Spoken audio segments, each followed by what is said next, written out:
Halo semuanya, perkenalkan nama saya Zahra Atala Hairi Putri sebagai narator dalam video karakterisasi produk berbasis susu yaitu kefir. NIM saya F3418060 dan saya dari Praktikum 3 atau P3. Mari kita masuk ke konten yang pertama yaitu nama produk. Nama produk ini adalah kefir. Kefir adalah minuman yang terbuat dari susu dengan proses fermentasi. Minuman ini berasal dari daerah Kaukasus, yaitu daerah bekas Uni Soviet di Asia Tengah. Kata kefir sendiri berasal dari bahasa Turki yaitu kef atau keyif. Hal itu berarti perasaan yang baik. Perasaan yang baik tersebut mengacu pada rasa sehat dan bugar yang timbul setelah mengonsumsinya. Sekarang kita lanjut ke komposisi kefir. Komposisi kimiawi pada kefir tergantung dari susu yang digunakan sebagai bahan baku. Jika digunakan susu sapi sebagai bahan baku, maka akan mengandung protein sebesar 3,91%, laktosa sebesar 2,88%, lemak sebesar 2,57%, dan etanol sebesar 0,94%. Kefir juga mempunyai rasa asam yang terbentuk selama proses fermentasi. Sifat fisik kefir mempunyai pH di antara 3,77 sampai 4,19. Telah dilakukan penelitian bahwa kualitas terbaik dari kefir susu sapi diproduksi dengan penambahan biji kefir sebanyak 7% dan diinkubasi pada suhu kamar selama 24 jam.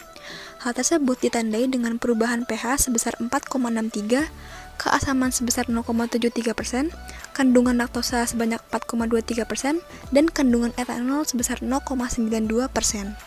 Nah, setelah mengetahui apa itu kefir dan komposisi pada kefir, sekarang kita akan masuk ke proses pembuatan kefir. Langkah pertama yaitu siapkan susu dalam suatu wadah kurang lebih 300 ml. Kemudian, susu dipasteurisasikan pada suhu 85 derajat selama kurang lebih 15-30 menit. Susu hasil pasteurisasi didinginkan atau thawing dalam wadah gelas hingga mencapai suhu kamar. Kemudian masukkan starter kefir sebanyak 1 sendok makan atau sebanyak 5 gram. Kemudian wadah ditutup, jangan sampai rapat dan ditaruh di tempat gelap atau bisa juga ditutup kain seperti ini. Susu diinkubasi selama 24 jam sampai terjadi penggumpalan yang sempurna. Setelah itu, lakukan penyaringan untuk memisahkan butiran kefir. Butiran kefir yang sudah disaring dapat digunakan lagi untuk fermentasi berikutnya. Susu yang sudah disaring siap untuk diminum. Setelah itu, simpan di dalam lemari pendingin untuk memperpanjang masa simpan. Setelah membuat kefir, maka langkah selanjutnya adalah melakukan metode analisis. Metode ini digunakan untuk mengetahui standar produk komersial pada kefir. Uji yang akan dilakukan yaitu uji kadar lemak, uji kadar pesan nitrogen dan protein, uji total bakteri asam laktat dan khamir, uji nilai pH, dan uji total asam laktat. Uji yang pertama yaitu uji kadar lemak. Pertama-tama, sampel kefir ditimbang sebanyak 10 gram, kemudian ditambah NH3 pekat sebanyak 1,25 ml. Larutan dipanaskan dengan water bath pada suhu 70 derajat selama kurang lebih 15 menit. Selanjutnya, larutan ditambah alkohol 95% sebanyak 10 ml dan dietil eter sebanyak 25 ml. Lalu, larutan dimasukkan ke dalam labu ekstraksi kemudian dikocok selama 1 menit. Larutan ditambah petroleum ether sebanyak 25 ml kemudian dikocok selama 1,5 menit. Larutan didiamkan hingga membentuk 2 lapisan. Lapisan yang di atas diambil dan kemudian ditaruh dalam cawan porselen. Kemudian diuapkan di atas water bath.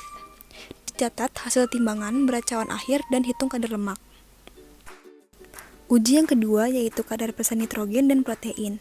Pertama-tama, sampel ditimbang sebanyak 1 gram, kemudian dimasukkan ke dalam labu kejedal.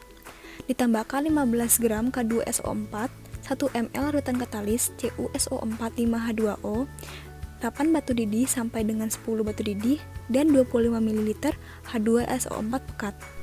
Larutan dipanaskan dalam pemanas listrik sampai mendidih, dan tunggu hingga jernih kehijauan. Larutan diaduk dan dilakukan dalam lemari asam. Kemudian, tutup hasil adukan dengan kain kasa atau diinkubasi pada suhu ruangan selama 24 jam. Sampel dibiarkan dingin, kemudian diencerkan dengan aquada secukupnya. Tambahkan 75 ml larutan NaOH 30%. Kemudian periksa dengan indikator PP sehingga campuran menjadi basah. Campuran disuling selama 5-10 menit. Ujung pendingin dibilas dengan air suling. Larutan campuran hasil destilasi kemudian dititrasi dengan larutan HCl 0,1 m. Lakukan hal ini dengan belangko. Hasil titrasi yang telah dilakukan kemudian dihitung persen nitrogen pada sampel dan kadar protein sampel. Uji yang ketiga yaitu uji total bakteri asam laktat dan khamir. Pertama-tama, semua alat disterilisasi menggunakan autoklav pada suhu 121 derajat Celcius. Kemudian, dilakukan pengenceran sampel hingga didapat pengenceran 10⁻³ sampai 10⁻⁹. Hasil pengenceran ditanam pada cawan Petri. Kemudian tambahkan NaCl 0,85% menggunakan media MRSA sebanyak 14-20 ml. Tunggu hingga media memadat. Kemudian, cawan Petri dibungkus dengan plastik wrap. Lalu diinkubasi pada suhu 35-30 derajat Celcius selama 24-48 jam. Jika masa inkubasi selesai, maka amati dan hitung pertumbuhan koloni yang ada. Uji yang ketiga yaitu uji nilai pH. Pertama-tama, pH meter dikalibrasi dengan larutan buffer pH. Kemudian, elektroda dibersihkan dengan air suling. Lalu, elektroda dicelupkan ke dalam contoh yang akan diperiksa yaitu kefir. Catat angka yang muncul pada pH meter. Ujian terakhir yaitu uji total asam. Pertama-tama, sampel ditimbang sebanyak 20 gram atau pipet 20 ml sampel. Sampel dimasukkan ke dalam air linear. Kemudian, sampel dilarutkan dengan aquades sebanyak 2 kali volume dan ditambahkan 2 ml indikator PP atau peneptalin.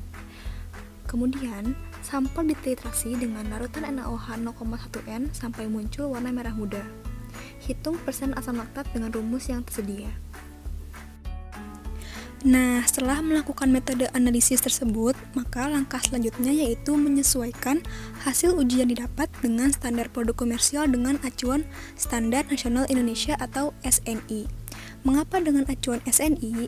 Kepala Badan Penelitian dan Pengembangan Industri atau BPPI mengatakan bahwa SNI merupakan standar wajib bagi sebuah produk komersial di Indonesia. Dan standar komersial pada kefir dapat dilihat pada tabel sebelah yaitu SNI nomor 7552 tahun 2009 tentang minuman susu fermentasi berperisa. Jadi, hasil uji yang telah didapat disesuaikan dengan parameter yang ada di tabel SNI seperti protein, lemak, dan sebagainya. Dicek apakah sudah sesuai atau belum. Jika masih jauh dari angka pada tabel tersebut, maka kefir yang diproduksi belum memenuhi standar produk komersial. Sekarang kita membahas konten yang terakhir yaitu kriteria mutu produk. Mutu merupakan gabungan atribut produk yang dinilai secara organoleptik.